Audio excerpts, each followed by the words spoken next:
আসসালামু আলাইকুম। Excel introduction ক্লাসে সকলকে স্বাগতম জানাচ্ছি। আজকে আমরা যেটা করব, এক্সেলের ইন্ট্রোডাকশন দিব। এক্সেল কেন আমরা ব্যবহার করি, কি কাজ করি, ঠিক আছে? তো প্রথম কথা হচ্ছে, Excel is typically used for, Excel কেন ব্যবহার করা হয় থাকে? অ্যানালাইসিস করতে, কোনো একটা ডেটা অ্যানালাইসিস করতে আমরা ডেটা এন্ট্রির কাজে এক্সেল ব্যবহার করে থাকি। ডেটা ম্যানেজমেন্ট করতে আমরা এক্সেল ব্যবহার করে থাকি। অ্যাকাউন্টিং, হিসাব নিকাশ করতে, বাজেটিং করতে, তারপরে ডেটা অ্যানালাইসিস করতে, ভিজুয়াল অ্যান্ড গ্রাফস, বিভিন্ন ধরনের গ্রাফস তৈরি করতে।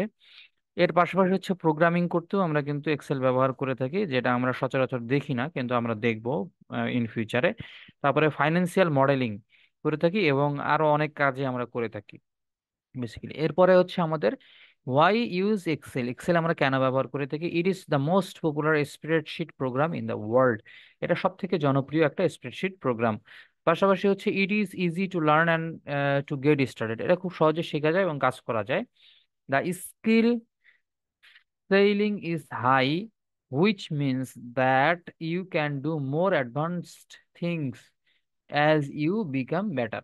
মানে এটা কি বলবো, এই স্কিলটা অর্জন করা খুব সহজ ব্যাপার, যার কারণে খুব দ্রুত এটাতে অ্যাডভান্স কিছু করা যায়, ঠিক আছে?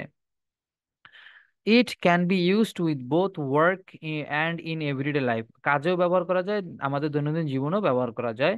যেমন আমাদের ফ্যামিলি বাজেট করতেও কিন্তু আমরা এটা ব্যবহার করতে পারি। It has a huge community support, এটার একটা হিউজ কমিউনিটি সাপোর্ট আছে। পাশাপাশি it is continuously supported by Microsoft, Microsoft company এটা হোল্ড করে থাকে। এরপরে templates and frameworks can be reduced by yourself and others, lowering creation cost.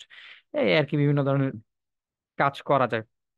তো এটাই বেসিক্যালি আমাদের ইন্ট্রোডাকশন।